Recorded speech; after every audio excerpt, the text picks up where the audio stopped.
자, 이스라엘은요, 하나님이 세우신 지도자들이 있죠. 하나님께서 전체 이스라엘을 다스리셨습니다. 근데 이스라엘 민족이 가나안 땅 정착하면서 가나안 민족의 풍습을 쫓아 타락하게 되었죠. 그래서 모든 백성이 하나님을 떠났어요. 그러자 하나님은 이스라엘 민족을 포기하지 않으시고 사사들을 보냈습니다. 사사들이 이스라엘 민족을 다스리게 했죠. 근데 이 사사는 왕이 아니죠. 선지자죠. 쉽게 말하면. 그래서 하나님의 말씀을 전하고 선지자의 역할도 감당하면서 행정적인 역할을 감당하는 사람이 사사였습니다.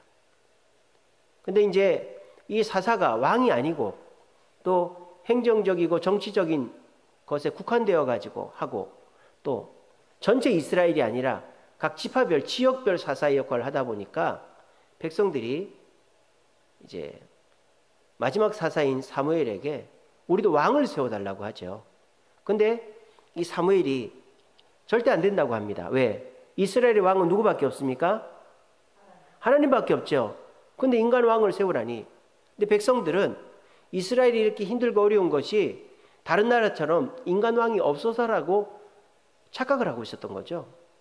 그래서 사무엘이 말리고 말렸지만은 하나님이 허락을 해서 인간 왕 첫 번째 왕인 사울왕을 세웠죠. 이 사울왕은 행정과 정치뿐만 아니라 군사권까지 갖고 있었고, 그래서 나라를 다른 나라처럼 다스리는 그 절대 권력을 갖게 되었습니다.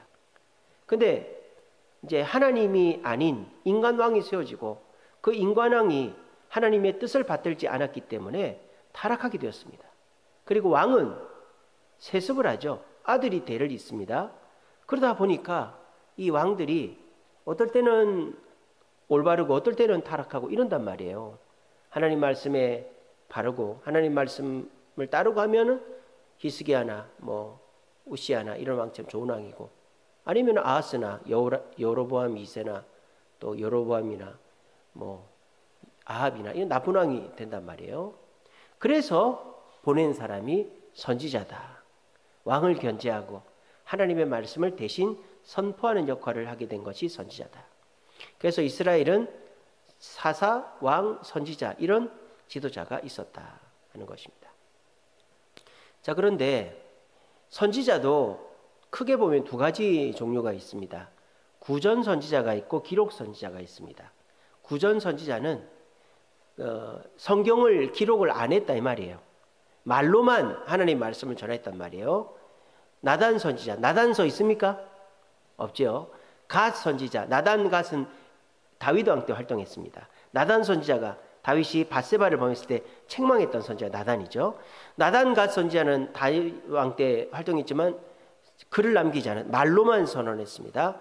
스마야 선지자, 또 아히야 선지자, 또 미가야 선지자, 또 뭐 엘리야, 엘리사 모두가 말로만 했지 기록을 남기지 않았어요. 왜냐하면 옛날에 다 구전이 됐으니까 사람들이 말의 말로 선지자의 말을 전달했어요. 근데 이게 한 세대가 지나면 잊혀지고 이례적이었단 말이에요. 문제가 생겼어요. 그래서 하나님이 성령의 역사를 통하여 하나님의 말씀을 기록하는 기록 선지자가 나타나게 되었습니다. 그런데 이 기록 선지자도 이제 크게 세 종류로 나눌 수 있어요. 1세대 기록 선지자는 이사야, 2세대 기록 선지자는 예레미야, 3세대 기록 선지자는 에스겔, 그 외에 여러 사람들이 있습니다. 자, 1세대 기록 선지자는 북이스라엘이 망할 때 활동했던 선지자들인데 요엘, 요나, 아모스, 호세아, 이사야, 미가 이런 선지자들이 있습니다. 근데 1세대 기록 선지자들의 특징은요, 하나님의 약속으로 돌아와라. 너희들이 아직 기회가 있다. 하나님 앞에 회개하면 하나님 용서하신다. 그런 때가 1세대 기록 선지자예요. 근데 2세대 기록 선지자 때부터는 이제 희망이 없어졌어요. 백성들이 하나님 앞에 심판받을 일만 남았어요. 그래서 너희들은 심판받는다 라고 얘기한 선지자가 예레미야, 나훔, 하박국, 스바냐 이런 선지자죠. 그래서 2세대 때부터는 이제 회복이 될 수가 없어요. 너무 많이 타락해가지고 이제는 심판받는다. 예레미야 선지자 뭘 했습니까? 온 이스라엘은 이집트와 편을 먹어서 하나님의 벌을 받지 말자. 이렇게 하는데 예레미야는 아니다. 우리는 70년 포로 생활을 해야 된다.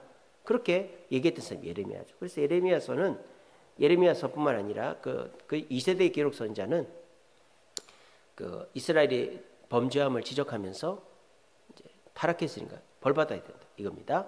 3세대 기록 선지자의 특징은 뭐냐? 이제 포로로 끌려가고 포로 생활하고 돌아왔단 말이에요. 그래서 하나님의 위로, 하나님의 회복 이런 것들을 강조하는 것이 3세대 기록 선지자. 그래서 에스겔서는 어떤 성경입니까? 포로로 끌려갔잖아요. 그죠? 그 그발 강가에 모여 있는 이스라엘 백성들에게 돌아갈 것을 예언하는 게 에스겔서고, 다니엘서도 마찬가지죠. 포로 생활 중에서 다니엘이 이스라엘 백성들을 또 그 바벨론, 페르시아 그리고 이제 여러 나라들에 대한 예언을 한 게 다니엘서죠. 학계 스가랴 말라기는 포로 귀환 이후에 이스라엘 백성들의 회복을 이야기한 거죠. 그래서 선지서는 원래는 말로만 이렇게 전달이 되다가 말로 전달하니까 자꾸 잊어버리니까 기록을 하게 되었는데, 이 기록도 1세대 이사야를 대표로 하는 1세대는 회복과 심판을 같이 얘기했다면 2세대는 이제 회복은 물 건너갔어요. 너무 타락해서 심판만 얘기했고, 3세대는 이제 심판받고 돌아왔을 때 회복과 또 위로의 말씀이 바로 3세대 기록 선지자의 글이다라고 보시면 되겠습니다. 그냥 알아만 두시면 됩니다. 자, 그리고 이제 이사야서인데요. 이사야라는 말의 뜻은 여호와는 구원이시다. 이사야 아버지는 아모스입니다. 그리고 50년 동안 살았어요. 그리고 아내가 있고 두 아들 스알 야숫과 말살랄 하스바스 이렇게 있었습니다. 그리고 이제 이 이사야는 왕족으로 우리가 알고 있습니다. 왕족으로 전해집니다. 그래서 히스기야 왕의 친구였고요. 그리고 왕궁에서 주로 활동했어요. 그래서 왕의 정치적 고문을 했고요. 외세에 의지하지 말고 하나님을 의지해라. 그렇게 강조했습니다. 그래서 히스기야 왕 때 히스기야는 아버지를 닮아가지고 히스기야 아버지가 아하스 아닙니까? 아하스는 아수를 의지했죠. 아수의 몰렉 제사를 받아들였지 않습니까? 그래서 그 아버지를 닮아가지고 히스기야도 아수르 군대 첫 번째 쳐들어왔을 때는 왕궁에 있는 보물들을 다 갖다 바쳐서 돌려보냈죠. 근데 두 번째 쳐들어왔을 때는 보물이 없으니까 싸울 수가 없잖아요. 싸워야 되잖아요. 그때 이사야가 그러죠. 하나님 말씀을 히스기야에게 전해주죠. 너희가 이길 것이다. 그래서 그 다음날 18만 5천이 밤새 죽어버렸죠. 아수르 군대가. 그런 일이 있었어요. 그래서 이 이사야 선지자는 왕궁의 고문 역할을 했다라는 겁니다. 이사야가 언제서부터 활동했느냐? 우시야 왕 때부터. 우시야 왕이 누굽니까? 남유다 왕인데 교만해가지고 문둥병에 걸려서 유폐되어 있는 상태에 죽었죠. 우시야 왕이 죽던 해부터 이사야가 태어났는가 활동했는가 아마 그럴 겁니다. 그리고 요담 왕, 아하스 왕. 아하스가 가장 나쁜 왕이죠. 자녀를 몰렉 신에게 바치는 몰렉 제사를 그대로 본딴 히스기야 문하세 왕까지. 문하세는 이제 히스기야 아들인데 이제 바벨론 포로로 끌려갔다 온 다음에 정신 차린. 그래서 남유다 북이스라엘 통틀어서 왕생활을 제일 오래 한 게 문하세죠. 50년을 했나 55년을 했나 왕을 제일 오래 했어요. 자, 그래서 이제 우시야서부터 문하세까지 활동한 사람이 이사야 선지자다. 그리고 남유다 문하세 왕 때 이제 순교당합니다. 몸이 반토막 나서 그렇게 죽습니다.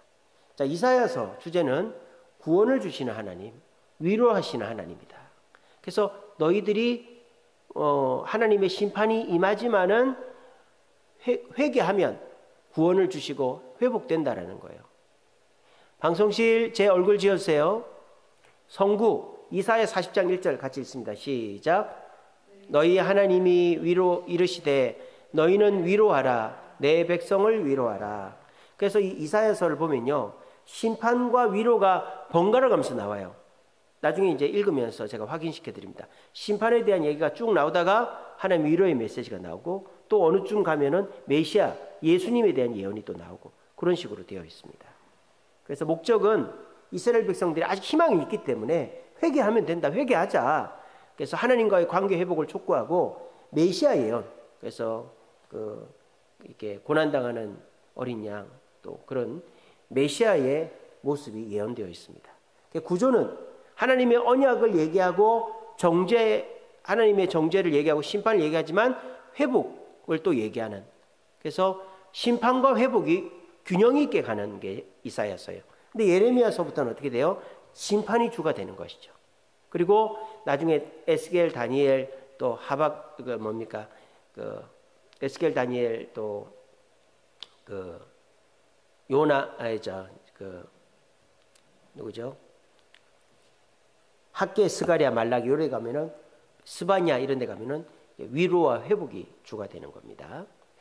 자, 이사야서는 총 66장으로 되어 있죠. 그래서 우리가 이 이사야서를 작은 성경이다 그렇게 얘기합니다. 1장부터 39장까지는 구약과 내용이 비슷하고 40장부터 66장까지는 신약과 내용이 비슷해요. 그래서 1장부터 39장까지는 심판에 대한 내용이 주입니다. 하지만은 중간중간에 회복에 대한 메시지가 들어가 있어요. 그리고 메시아 예수님의 이 땅에 오심에 대한 예언도 들어가 있고요. 그리고 40장부터 66장까지는 주로 회복, 이스라엘의 구원과 회복에 대한 얘기가 많이 나옵니다. 그래서 1장부터 39장까지 구약 성경이 몇 권으로 되어 있죠? 39권으로 되어 있죠. 그래서 1장부터 39장까지가 구약과 비슷하고, 또 신약은 몇 권으로 되어 있죠? 27권으로 되어 있죠. 40장부터 66장까지 하면 27장이잖아요.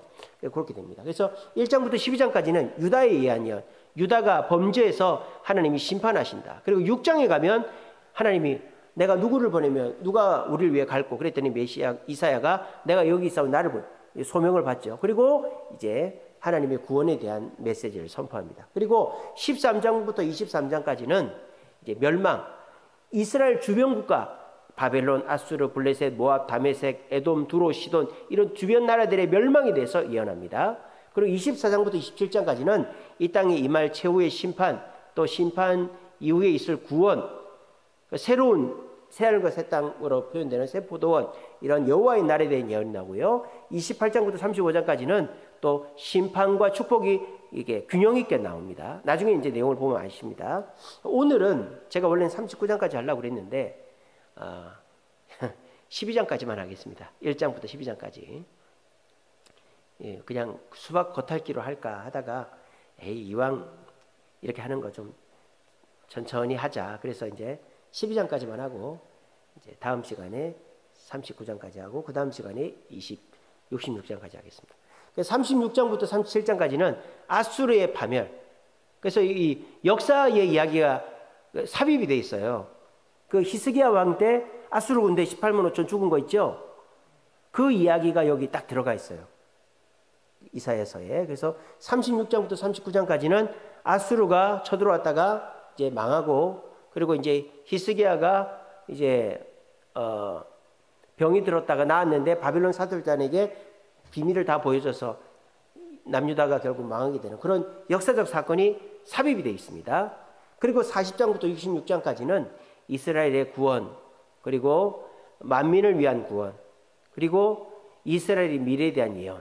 그래서 이스라엘의 구원, 온 인류에 대한 구원, 이스라엘의 미래에 대한 예언이 이제 나옵니다. 그래서 이제 이거를 대충 할까 하다가 이제 제대로 천천히 보도록 하겠습니다. 오늘은 1장 1절부터 12절까지만 보겠습니다. 자, 그림을 한번 보십시오.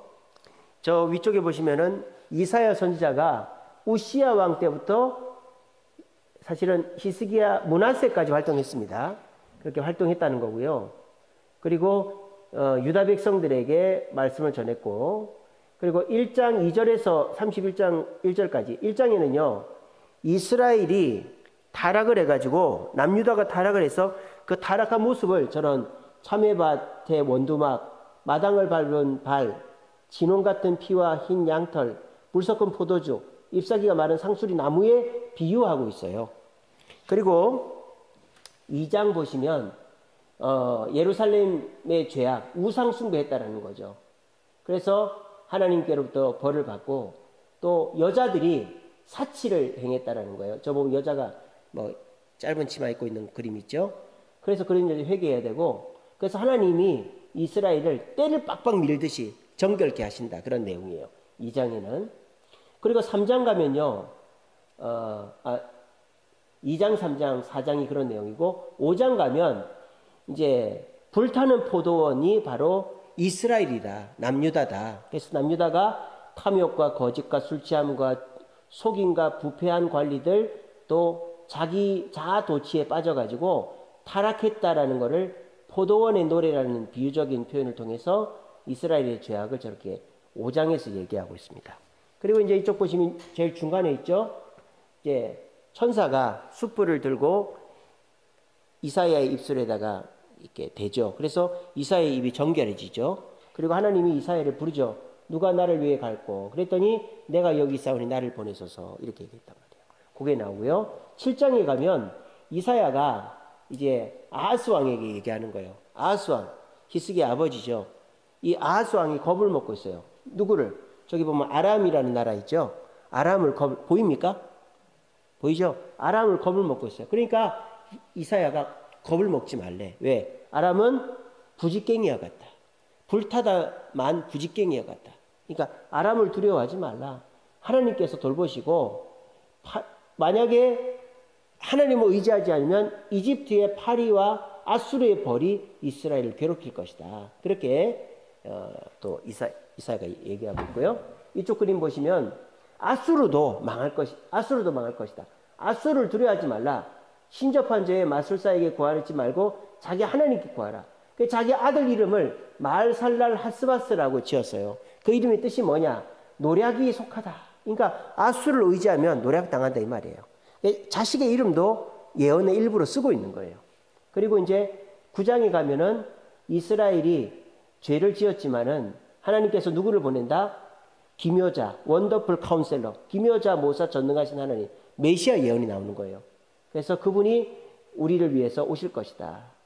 그리고 고아와 과부와 가난한 자를 핍박하지 마라. 이렇게 9장이 되어 있어요. 9장부터 10장까지 되어 있고요. 이쪽 보면은 이제 아수르에 대한 심판이 나옵니다. 아수르가 이스라엘을 괴롭혔고 북이스라엘을 멸망시켰잖아요.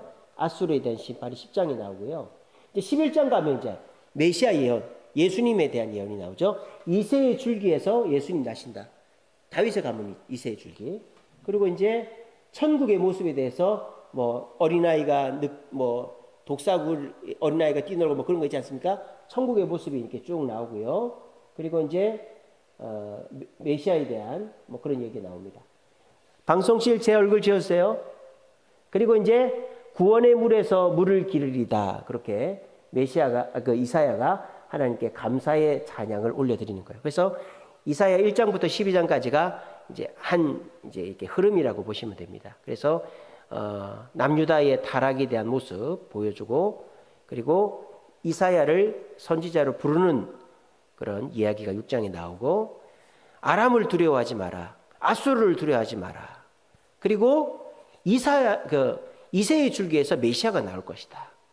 그랬더니 이사야가 구원의 샘에서 물을 기르게 했습니다. 하나님의 구원의 축복을 받겠습니다. 요게 1장부터 12장까지 쭉 흐름이에요. 간단하게 제가 말씀드린 거예요. 이해가 되시죠? 예, 그렇게 해서 자, 우리 한번 읽어보겠습니다. 이사야 1장 펴보세요. 시간 될 때까지만 읽겠습니다. 12장까지인데 이사야 1장 보시면 1장 1절에 보세요. 일단 1장을 읽겠습니다. 이사야 1장 읽겠습니다.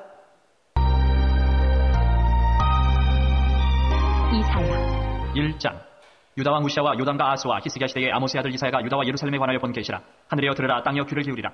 여호와께서 말씀하시기를 내가 자식을 양육하였거늘 그들이 나를 거역하였도다. 소는 그 임자를 알고 나귀는 그 주인의 구유를 알고만은 이스라엘은 알지 못하고 나의 백성은 깨닫지 못하는도다 하셨도다. 슬프다 범죄한 나라여, 허물진 백성이여, 행악의 종자여, 행위가 부패한 자식이로다. 그들이 여호와를 버리며 이스라엘의 거룩하신 일을 만으리 여겨 멀리하고 물러갔도다. 너희가 어찌하여 매를 더 맞으려고 폐역을 거듭하느냐. 온 머리는 병들었고 온 마음은 피곤하였으며 발바닥에서 머리까지 성한 곳이 없이 상한 것과 터진 것과 새로 맞은 흔적뿐이거늘 그것을 짜며 싸매며 기름으로 부드럽게 함을 받지 못하였도다. 너희의 땅은 황폐하였고 너희의 성읍들은 불에 탔고 너희의 토지는 너희 목전에서 이방인에게 삼켜졌으며 이방인에게 파괴된 같이 황폐하였고 딸 시온은 포도원의 망대같이 자매밭의 원두막같이 애워싸인 성읍같이 겨우 남았도다. 만군의 여호와께서 우리를 위하여 생존자를 조금 남겨두지 아니하셨다면 우리가 소돔 같고 고모라 같았으리로다. 너희 소돔의 관원들아 여호와의 말씀을 들을지어다. 너희 고모라의 백성아 우리 하나님의 법에 귀를 기울일지어다. 여호와께서 말씀하시되 너희의 무수한 재물이 내게 무엇이 유익하뇨. 나는 순양의 번제와 살찐 짐승의 기름에 배불렀고 나는 수송아지나 어린 양이나 순념새의 피를 기뻐하지 아니하노라. 너희가 내 앞에 보이러 오니 이것을 누가 너희에게 요구하였느냐. 내 마당만 밟을 뿐이니라. 헛된 재물을 다시 가져오지 말라. 분양은 내가 가증히 여기는 바요. 월삭과 안식일과 대회로 모이는 것도 그러하니 성회와 아울러 악을 행하는 것을 내가 견디지 못하겠노라. 내 마음이 너희의 월삭과 정한 절기를 싫어하나니 그것이 내게 무거운 짐이라 내가 지게 곤비하였느니라. 너희가 손을 펼 때에 내가 내 눈을 너희에게서 가리고 너희가 많이 기도할지라도 내가 듣지 아니하리니 이는 너희의 손에 피가 가득함이라. 너희는 스스로 씻으며 스스로 깨끗하게 하여 내 목전에서 너희 악한 행실을 버리며 행악을 그치고 선행을 배우며 정의를 구하며 학대받는 자를 도와주며 고아를 위하여 신원하며 과부를 위하여 변호하라 하셨느니라. 여호와께서 말씀하시되 오라 우리가 서로 변론하자. 너희의 죄가 주홍 같을지라도 눈과 같이 희어질 것이요 진홍같이 붉을지라도 양털같이 희게 되리라. 너희가 즐겨 순종하면 땅의 아름다운 소산을 먹을 것이요 너희가 거절하여 배반하면 칼에 생켜지리라. 여호와의 입의 말씀이니라. 신실하던 성읍이 어찌하여 창기가 되었는고 정의가 거기에 충만하였고 공의가 그 가운데 거하였더니 이제는 살인자들 뿐이로다. 내 은은 찌꺼기가 되었고 내 포도주에는 물이 섞였도다. 내 고관들은 배역하여 도둑과 짝하며 다 뇌물을 사랑하며 예물을 구하며 고아를 위하여 신원하지 아니하며 과부의 송사를 수리하지 아니하는도다. 그러므로 주 만군의 여호와 이스라엘의 전능자가 말씀하시되 슬프다. 내가 장차 내 대적에게 보응하여 내 마음을 편하게 하겠고 내 원수에게 보복하리라. 내가 또 내 손을 내게 돌려 내 찌꺼기를 진물로 씻듯이 녹여 청결하게 하며 내 훈장물을 다 제하여 버리고 내가 내 재판관들을 처음과 같이 내 모사들을 본래와 같이 회복할 것이라. 그리한 후에야 내가 의의 성읍이라 신실한 고울이라 불리리라 하셨나니 시온은 정의로 구속함을 받고 그 돌아온 자들은 공의로 구속함을 받으리라. 그러나 패역한 자와 주인은 함께 패망하고 여호와를 버린 자도 멸망할 것이라. 너희가 기뻐하던 상수리나무로 말미암아 너희가 부끄러움을 당할 것이요 너희가 택한 동산으로 말미암아 수치를 당할 것이며 너희는 잎사귀 마른 상수리나무 같을 것이요 물 없는 동산 같으리니 강한 자는 사물하기 같고 그의 행위는 불티 같아서 함께 탈 것이나 끌 사람이 없으리라. 아멘. 이사야서도 시적인 표현들이 굉장히 많이 나옵니다. 그리고 이제 제가 아까 말씀드린 것처럼 심판에 대한 얘기를 하고 또 회복에 대한 얘기를 하고 또 심판에 대한 이게 교차됩니다. 자, 1장은요. 이 이사야가 언제 활동했는가가 나오죠. 1장 1절에 보시면 우시야, 요담, 아하스, 히스기야 때 활동했다. 므낫세 때까지 활동했습니다. 그렇게 되어 있고요. 지금 이사야가 시적으로 버림받은 이스라엘의 모습을 표현하고 있어요. 7절에 보시면 황폐한 땅, 8절에 보시면 포도원의 망대, 참외밭의 원두막. 이건 뭐예요? 포도원의 망대, 참외밭의 원두막. 그냥 다른 건 없고 이것만 그냥 삐쭉하니 서 있다 이 말이에요. 비참하게. 세 번째는 12절에 보시면 마당만 밟을 뿐이다. 헛된 제사를 드리고 있다. 네 번째는 18절에 보시면 진홍같이 붉은 죄를 짓고 있다. 다섯 번째는 22절에 보면 내 포도주에는 물이 섞였다. 포도주에 물 섞이면 맛이 없죠. 여섯 번째는 30절에 보시면 잎사귀가 마른 상수리 나무 같다. 이렇게 이스라엘이 현재 타락해서 하나님께 버림받았다라는 걸 얘기하고 있습니다. 버림을 받았지만 2장에서는 하나님이 너희를 보호하시고 회복시키실 것이다. 심판 얘기하고 바로 회복에 대한 이야기가 바로 들어갑니다. 자, 2장 읽겠습니다.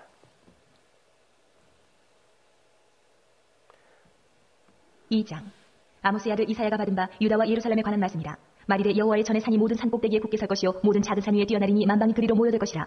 많은 백성이 가며 이르기를 오라 우리가 여호와의 산에 오르며 야곱의 하나님의 전에 이르자. 그가 그 얘기를 우리에게 가르치실 것이라. 우리가 그 길로 행하리라 하리니 이는 율법이 시온에서부터 나온 것이요 여호와의 말씀이 예루살렘에서부터 나온 것입니다. 그가 열방 사이에 판단하시며 많은 백성을 판결하시리니 무리가 그들의 칼을 쳐서 보습을 만들고 그들의 창을 쳐서 낫을 만들 것이며 이 나라와 저 나라가 다시는 칼을 들고 서로 치지 아니하며 다시는 전쟁을 연습하지 아니하리라. 야곱 족속아 오라 우리가 여호와의 빛에 행하자. 주께서 주의 백성 야곱 족속을 버리셨음은 그들에게 동방 풍속이 가득하며 그들이 블레셋 사람들같이 점을 치며 이방인과 더불어 손을 잡아 언약하였습니다. 그 땅에는 은금이 가득하고 보화가 무한하며 그 땅에는 마필이 가득하고 병거가 무수하며 그 땅에는 우상도 가득하므로 그들이 자기 손으로 짓고 자기 손가락으로 만든 것을 경배하여 천한 자도 절하며 귀한 자도 굴복하오니 그들을 용서하지 마옵소서. 너희는 바위 틈에 들어가며 진토에 숨어 여호와의 위엄과 그 광대하심의 영광을 피하라. 그날에 눈이 높은 자가 낮아지며 교만한 자가 굴복되고 여호와께서 홀로 높임을 받으시리라. 대저 만군의 여호와의 날이 모든 교만한 자와 거만한 자와 자고한 자에게 이 말이니 그들이 낮아지리라. 또 레바논의 높고 높은 모든 백향목과 바산의 모든 상수리나무와 모든 높은 산과 모든 솟아오른 작은 언덕과 모든 높은 망대와 모든 견고한 성벽과 다시스의 모든 배와 모든 아름다운 조각물의 이 말이니 그날에 자고한 자는 굴복되며 교만한 자는 낮아지고 여호와께서 홀로 높임을 받으실 것이요 우상들은 온전히 없어질 것이며 사람들이 암열과 토굴로 들어가서 여호와께서 땅을 진동시키려고 일어나실 때에 그의 위엄과 그 광대하심의 영광을 피할 것이라.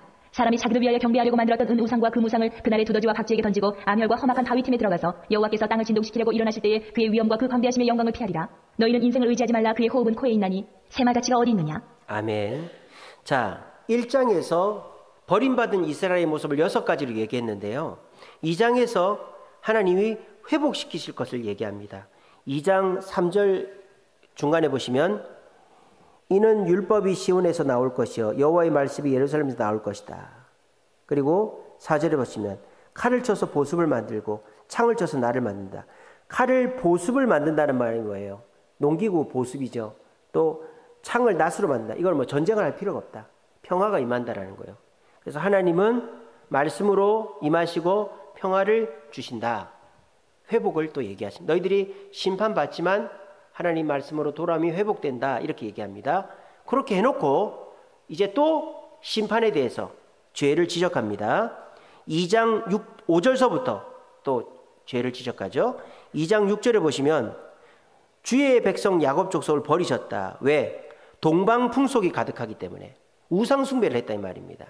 우상 숭배를 가득해서 하나님 너를 버렸다 이 말입니다. 3장에도 마찬가지입니다. 3장 1절에 보시면 보라 주 만군의 여호와께서 예루살렘과 유다에 의뢰하여 의지하는 것을 제하여 버리시되 곧 그가 의지하는 모든 양식과 그가 의지하는 모든 물과 이게 뭔 말이에요?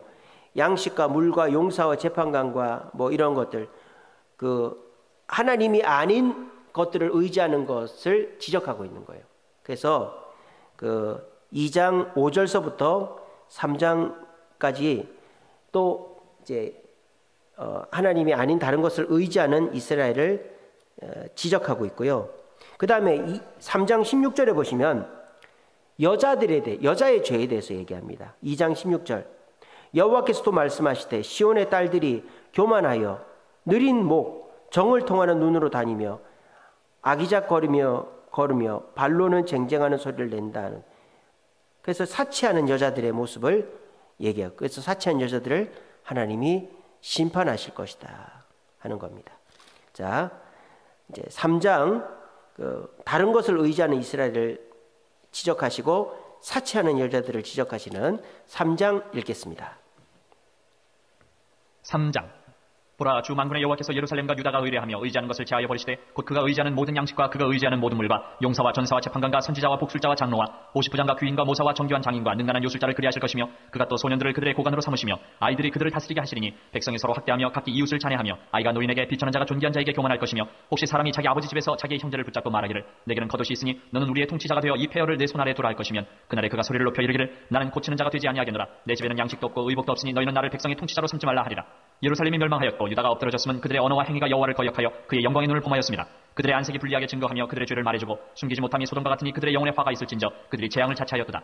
너희는 노인에게 복이 있으리라 말하라. 그들은 그들의 행위의 열매를 먹을 것이며 악인에게는 화가 있으리니 이는 그의 손으로 행한 대로 그가 보응을 받을 것임이니라. 내 백성을 학대하는 자는 아이요 다스리는 자는 여자들이라. 내 백성이여 내 인도자들이 너를 유혹하여 내가 다닐 길을 어지럽히느니라. 여호와께서 변론하러 일어나시며 백성들을 심판하려고 서시도다. 여호와께서 자기 백성의 장로들과 고관들을 심문하러 오시리니 포도원을 삼킨 자는 너희이며 가난한 자에게서 탈취한 물건이 너희의 집에 있도다.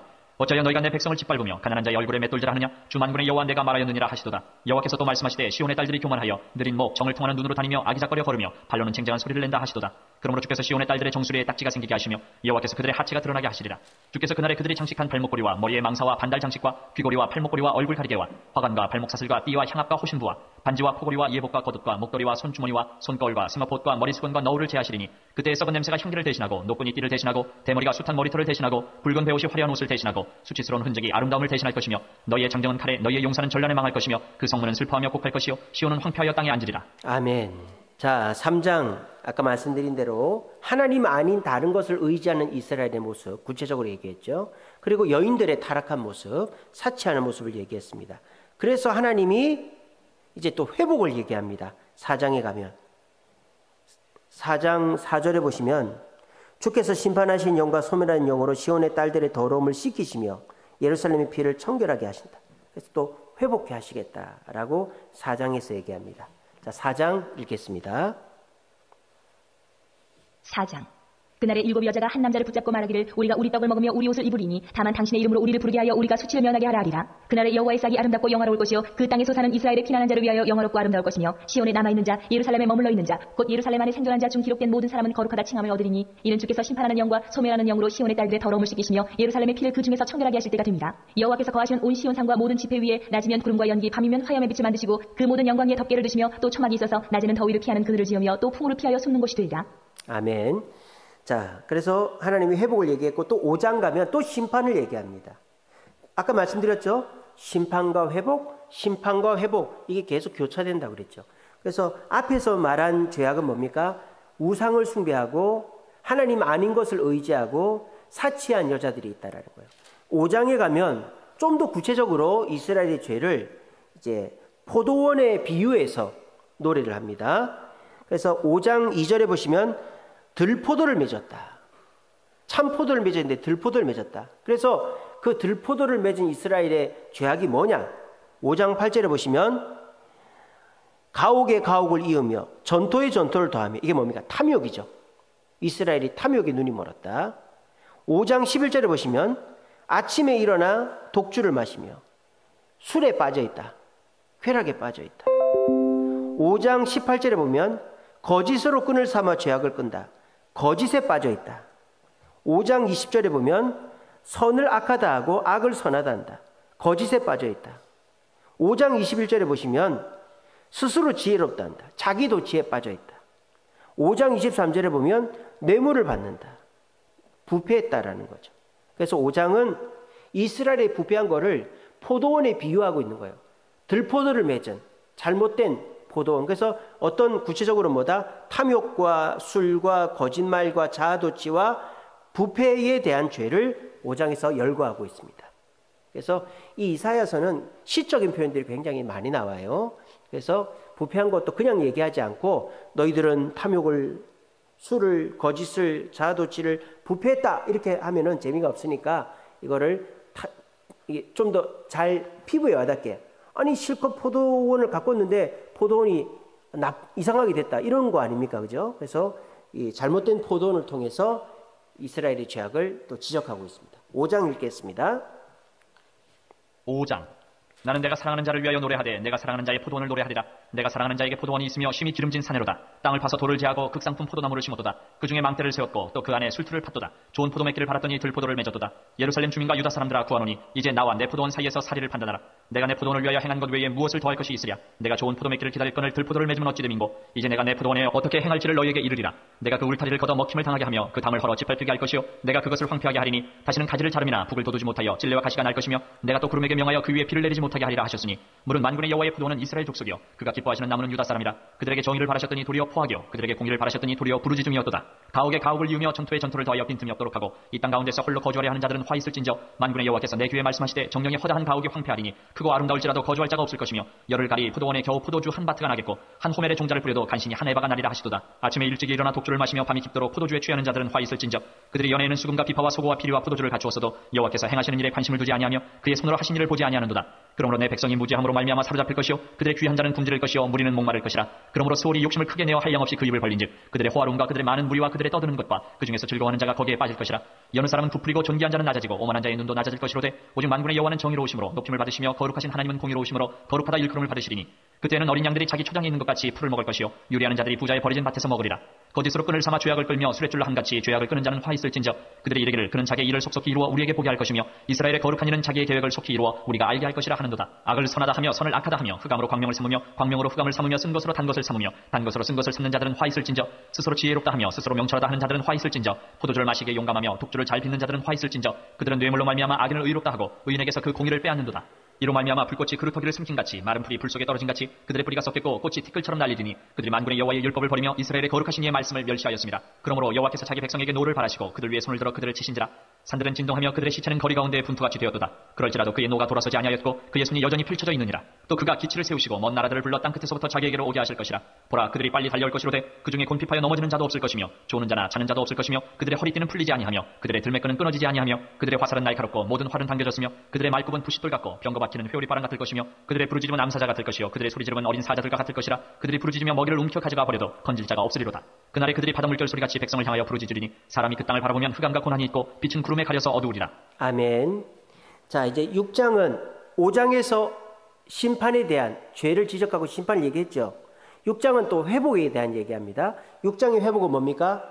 선지자 이사야를 보내겠다는 거죠. 스랍 천사가 이사야의 입술을 스스로 정결케 하고 누가 우리를 위해 갈까 하니까 내가 여기 있사오니 나를 보내소서. 이사야의 소명장입니다. 그래서 이사야의 소명을 통하여 이스라엘의 회복의 역사가 일어나게 된다는 거죠. 6장 읽겠습니다. 6장. 우시야 왕이 죽던 해에 내가 본즉 주께서 높이 들린 보좌에 앉으셨는데 그의 옷자락은 성전에 가득하였고 스랍들이 모시고 섰는데 각기 6날개가 있어 그 둘로는 자기의 얼굴을 가리었고 그 둘로는 자기의 발을 가리었고 그 둘로는 날며 서로 불러 이르되 거룩하다 거룩하다 거룩하다 만군의 여호와여 그의 영광이 온 땅에 충만하도다 하더라. 이같이 화답 하는 자의 소리로 말미암아 문지방의 터가 요동하며 성전의 연기가 충만한지라. 그때 내가 말하되 화로다 나여 망하게 되었도다. 나는 입술이 부정한 사람이요 나는 입술이 부정한 백성 중에 거주하면서 만군의 여호와이신 왕을 베었음이로다 하였더라. 그때 그 스랍 중에 하나가 부젓가락으로 제단에서 집은 바 핀 숯을 손에 가지고 내게로 날아와서 그것을 내 입술에 대며 이르되 보라 이것이 내 입에 닿았으니 내 악이 제하여졌고 내 죄가 사하여졌느니라 하더라. 내가 또 주의 목소리를 들으니 주께서 이르시되 내가 누구를 보내며 누가 우리를 위하여 갈고 하시니 그때 내가 이르되 내가 여기 있나이다 나를 보내소서 하였더니 여호와께서 이르시되 가서 이 백성에게 이르기를 너희가 듣기는 들어도 깨닫지 못할 것이요 보기는 보아도 알지 못하리라 하여 이 백성의 마음을 둔하게 하며 그들의 귀가 막히고 그들의 눈이 감기게 하라. 염려하건대 그들이 눈으로 보고 귀로 듣고 마음으로 깨닫고 다시 돌아와 고침을 받을까 하노라 하시기로. 내가 이르되 주의 어느 때까지니까 하였더니 주께서 대답하시되 성읍들은 황폐하여 주민이 없으며 가옥들에는 사람이 없고 이 토지는 황폐하게 되며 여호와께서 사람들을 멀리 옮기셔서 이 땅 가운데에 황폐한 곳이 많을 때까지니라. 그 중에 10분의 1이 아직 남아 있을지라도 이것도 황폐하게 될 것이나 밤나무와 상수리나무가 배임을 당하여도 그 구루터기는 남아 있는 것 같이 거룩한 씨가 이 땅의 구루터기니라 하시더라. 아멘. 자, 이 7장은 이제 또 역사적인 현실적인 그 실제 역사의 상황과 또 연결이 됩니다. 우시아가 누굽니까? 이사야가 아하스 왕에게 하나님의 말씀을 전하는 거죠. 그래서 아하스 왕 때 아람과 북이스라엘이 연합을 해서 이스라엘 남유다를 괴롭혔단 말이에요. 그래서 이 이사야 선지자가 아하스 왕에게 아람과 그 북이스라엘을 두려워하지 마라. 왜? 7장 4절 보세요. 그에게 이르기를, 여기서 그는 이제 아하스 왕이죠. 너는 삼가 조용하라. 르신과 아람과 르말레의 아들이 심히 노할지라도 그들은 연기나는 두 부직갱이 그루터기에 불과하다. 연기나는 부직갱이, 그냥 불붙은 나무막대에 불과하니까 그 북이스라엘과 아람을 두려워하지 마라. 그렇게 아하스 왕을 위로하는 거예요. 그러면서 7장 14절에 보면 메시아 예언이 나옵니다. 7장 14절. 그러므로 주께서 친히 징조를 너에게 주실 것이라. 보라 처녀가 잉태하여 아들을 낳을 것이요 그 이름을 임마누엘이라. 메시아 예언이 나옵니다. 이렇게 하나님이 너희를 돌보시고 메시아까지 보내주시는데 너희가 하나님을 의지하지 않으면 심판할 거다. 7장 18절. 그날에는 여호와께서 애굽 하수에서 파리를 아수르 땅에서 벌을 불러서 너희를 심판할 거다. 그러니까 하나님만 의지해라. 그렇게. 그래서 역사적인 사건. 아하스 왕이 북이스라엘과 북이스라엘과 아람 때문에 괴로워하는데 그들은 불붙은 부직갱이에 갔다. 메시아가 임마누엘이 오실 것이다. 하나님 의지하지 않으면 애굽의 파리, 아수르의 벌이, 그러니까 애굽과 아수르가 너희를 괴롭힐 것이다. 그렇게 얘기합니다. 7장 읽겠습니다. 7장. 우시아의 손자여 요담의 아들인 유다의 아하스 왕 때에 아람의 르신 왕과 르말리아의 아들 이스라엘의 베가 왕이 올라와서 예루살렘을 쳤으나 능히 이기지 못하니라. 어떤 사람이 다윗의 집에 알려 이르되 아람이 에브라임과 동맹하였다 하였으므로 왕의 마음과 그의 백성의 마음이 숲이 바람에 흔들림같이 흔들렸더라. 그때 여호와께서 이사야에게 이르시되 너와 내 아들 스할야숲은 윗못 수도 끝 세탁자의 밭 큰 길에 나가서 아하스를 만나 그에게 이르기를 너는 삼가며 조용하라. 르신과 아람과 르말리아의 아들이 심히 노할지라도 이들은 연기나는 두 부직갱이 그루터기에 불과하니 두려워하지 말며 낙심하지 말라. 아람과 에브라임과 르말리아의 아들이 악한 꾀로 너를 대적하여 이르기를 우리가 올라가 유다를 쳐서 그것을 쓰러뜨리고 우리를 위하여 그것을 무너뜨리고 다보엘의 아들을 그 중에 세워 왕으로 삼자 하였으나 주 여호와의 말씀이 그 일은 서지 못하며 이루어지지 못하리라. 대저 아람의 머리는 다메섹이요 다메섹의 머리는 르신이며 65년 내에 에브라임이 패망하여 다시는 나라를 이루지 못할 것이며 에브라임의 머리는 사마리아요 사마리아의 머리는 르말리아의 아들이니라. 만일 너희가 굳게 믿지 아니하면 너희는 굳게 서지 못하리라 하시니라. 여호와께서 또 아하스에게 말씀하여 이르시되 너는 내 하나님 여호와께 한 징조를 구하되 깊은 데에서든지 높은 데에서든지 구하라 하시니 아하스가 이르되 나는 구하지 아니하겠나이다. 나는 여호와를 시험하지 아니하겠나이다 한지라. 이사야가 이르되 다윗의 집이여 원하건대 들을지어다. 너희가 사람을 괴롭히고서 그것을 작은 일로 여겨 또 나의 하나님을 괴롭히려 하느냐. 그러므로 주께서 친히 징조를 너희에게 주실 것이라. 보라 처녀가 잉태하여 아들을 낳을 것이요 그의 이름을 임마누엘이라 하리라. 그가 악을 버리며 선을 택할 줄 알 때가 되면 엉긴 젖과 꿀을 먹을 것이라. 대저 이 아이가 악을 버리며 선을 택할 줄 알기 전에 내가 미워하는 두 왕의 땅이 황폐하게 되리라. 여호와께서 에브라임이 유다를 떠날 때부터 당하여 보지 못한 날을 너와 내 백성과 내 아버지 집에 임하게 하시리니 곧 아수르 왕이 오는 날이니라. 그날에는 여호와께서 애굽 하수에서 먼 곳의 파리와 아수르 땅의 벌을 부르시리니 다 와서 거친 골짜기와 바위 틈과 가시나무 울타리와 모든 초장에 앉으리라. 그날에는 주께서 하수 저쪽에서 세내온 삭도 곧 아수르 왕으로 내 백성의 머리털과 발털을 미실 것이요 수염도 깎으시리라. 그날에는 사람이 한 어린 암소와 두 양을 기르리니 그것들이 내는 젖이 많으므로 엉긴 젖을 먹을 것이라. 그 땅 가운데에 남아있는 자는 엉긴 젖과 꿀을 먹으리라. 그날에는 천그루의 은천개의 가치가 있는 포도나무가 있던 곳마다 찔레와 가시가 날 것이라. 온 땅에 찔레와 가시가 있으므로 화살과 활을 가지고 그리로 갈 것이요 보습으로 갈던 모든 산에도 찔레와 가시 때문에 두려워서 그리로 가지 못할 것이요 그 땅은 소를 풀어놓으며 양이 밟는 곳이 되리라. 아멘. 자, 그리고 아수르가 침범할 것인데 아수르를 두려워하지 말라고 합니다. 8장 7절 보십시오. 그러므로 주 내가 흉흉하고 창일한 큰 하수 곧 아수르 왕과 그의 모든 위력으로 그들을 덮을 것이라. 뒤덮을 것이라. 그 모든 골짜기가 차고 모든 언덕이 넘친다. 하지만은 12절 보십시오. 그들이 두려워하는 것을 너희는 두려워하지 말며 놀라지 말고 만군의 여호와 그를 너희가 거룩하다 하고 그를 너희가 두려워하며 무서워할 자로 삼아라.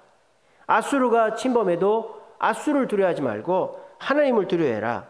그리고 미신을 의지하지 마라. 8장 19절입니다. 신접한 자와 마술사에게 물으라 하거든 백성이 자기 하나님께 구할 것이 아니냐 산자를 위하여 죽은 자에게 구하겠냐 하라. 그래서 미신이나 신접한 자를 의지하지 말고 아수르를 두려워하지 말고 하나님만 의지해라. 그렇게 8장에서 또 이사야 선지자가 위로합니다. 자, 8장 읽겠습니다. 8장. 여호와께서 내게 이르시되 너는 큰 서판을 가지고 그 위에 통용 문자로 마헤 살랄 하스바스라 쓰라. 내가 진실한 증인 제사장 우리야와 여베레기야의 아들 스가랴를 불러 증언하게 하리라 하시더니 내가 내 아내를 가까이 하매 그가 임신하여 아들을 낳은지라. 여호와께서 내게 이르시되 그의 이름을 마헤 살랄 하스바스라 하라. 이는 이 아이가 내 아빠 내 엄마라 부를 줄 알기 전에 다메섹의 제물과 사마리아의 노량물이 아스르 왕 앞에 옮겨질 것임이라 하시니라. 여호와께서 다시 내게 말씀하여 이르시되 이 백성이 천천히 흐르는 실로와 물을 버리고 르신과 르말리아의 아들을 기뻐하느니라. 그러므로 주 내가 흉용하고 창이란 큰 하수 곧 아스르 왕과 그의 모든 위력으로 그들을 뒤덮을 것이라. 그 모든 골짜기에 차고 모든 언덕에 넘쳐 흘러 유다에 들어와서 가득하여 목에까지 미치리라. 임마누엘이여 그가 펴는 날개가 내 땅에 가득하리라 하셨느니라. 너희 민족들아 함성을 질러 보아라. 그러나 끝내 패망하리라. 너희 먼 나라 백성들아 들을지니라. 너희 허리를 동이라. 그러나 끝내 패망하리라. 너희 허리에 띠를 띠라. 그러나 끝내 패망하리라. 너희는 함께 계획하라. 그러나 끝내 이루지 못하리라. 말을 해보아라. 끝내 시행되지 못하리라. 이는 하나님이 우리와 함께 계시니라. 여호와께서 강한 손으로 내게 알려주시며 이 백성의 길로 가지 말 것을 내게 깨우쳐 이르시되 이 백성이 반역자가 있다고 말하여도 너희는 그 모든 말을 따라 반역자가 있다고 하지 말며 그들이 두려워하는 것을 너희는 두려워하지 말며 놀라지 말고 만군의 여호와 그를 너희가 거룩하다 하고 그를 너희가 두려워하며 무서워할 자로 삼으라. 그가 성소가 되시리라. 그러나 이스라엘의 두 집에는 걸림돌과 걸려 넘어지는 반석이 되실 것이며 예루살렘 주민에게는 함정과 올무가 되시리니 많은 사람들이 그로 말미암아 걸려 넘어질 것이며 부러질 것이며 덫에 걸려 잡힐 것이니라. 너는 증거의 말씀을 싸매며 율법을 내 제자들 가운데에서 봉함하라. 이제 야곱의 집에 대하여 얼굴을 가리시는 여호와를 나는 기다리며 그를 바라보리라. 보라 나와 및 여호와께서 내게 주신 자녀들이 이스라엘 중에 징조와 예표가 되었나니 이는 시온산에 계신 만군의 여호와께로 말미암은 것이니라. 어떤 사람이 너희에게 말하기를 주절거리며 속살거리는 신접한 자와 마술사에게 물으라 하거든 백성이 자기 하나님께 구할 것이 아니냐 산자를 위하여 죽은 자에게 구하겠느냐 하라. 마땅히 율법과 증거의 말씀을 따르지니 그들이 말하는 바가 이 말씀에 맞지 아니하면 그들이 정녕 아침 빛을 보지 못하고 이 땅으로 헤매며 곤고하며 굶주릴 것이라. 그가 굶주릴 때에 격분하여 자기의 왕과 자기의 하나님을 저주할 것이며 위를 쳐다보거나 땅을 굽어보아도 환난과 흑암과 고통의 흑암뿐이니 그들이 심한 흑암 가운데로 쫓겨 들어가리라. 아멘. 자, 요까지만 읽고 9장부터 12장까지 제가 성경을 말로만 설명해 드릴게요. 자, 9장에 보면 메시아 예언이 나오죠. 9장 6절 보십시오. 한 아기가 우리에게 낳고 한 아들 우리에게 주신 바 되었는데 기묘자 모사 전능하신 하나님 영존하신 아버지다. 메시아 예언이 나옵니다. 그리고 이제 10장에 가면 이제 아수르를 심판할 것이다. 10장 5절 보세요. 아수르 사람은 화 있을진저 내 진노의 막대기 몽둥이는 내 분노라. 그래서 아수르를 심판하실 것이 나옵니다. 그리고 이제 11장에 가면요. 메시아 예언이 또 나옵니다. 11장 1절 이새의 줄기에서 한 싹씩 나고 그 뿌리에서 가지가 나서 결실할 것이다. 메시아 예언이 나오죠. 그리고 그 메시아가 다스리는 세상은 천국이다. 11장 6절 이리가 어린 양과 함께 살며 표범이 어린 염소와 함께 누우며 송아지 어린 사자가 살찐 짐승이 함께 있다. 암소와 곰이 함께 먹고 젖 먹는 아이가 독사 구멍에 장난치고 거룩한 산 모든 것 해됨도 없다. 여호와를 아는 지식이 충만할 것이다. 그래서 메시아 이새의 아들 이새의 싹스에서 난 메시아가 오면 평화의 나라가 올 것이다. 그렇게 얘기하니까 이사야가 감사 찬송을 드리죠. 12장입니다. 그날에 내가 말하기를 여호와께서 주께 전에는 내게 노하셨사오나 이제는 주의 진노가 돌아섰고 주께서 나를 안위하시니 내가 주께 감사하겠습니다. 그래서 우리 찬양도 있죠. 구원의 샘에서 물을 기르리라. 그 찬양 여기 나오죠. 12장 3절 내가 기쁨으로 구원의 우물들에서 물을 기르리다. 그래서 하나님이 메시아를 보내 천국과 같은 곳을 회복시켜 주겠다고 하니까 이사야가 감사 찬송을 드리는 거예요. 13장서부터는 이제 이스라엘 주변에 있는 나라들에 대한 심판을 예언하고 있습니다. 그래서 오늘은 12장까지만 보겠습니다.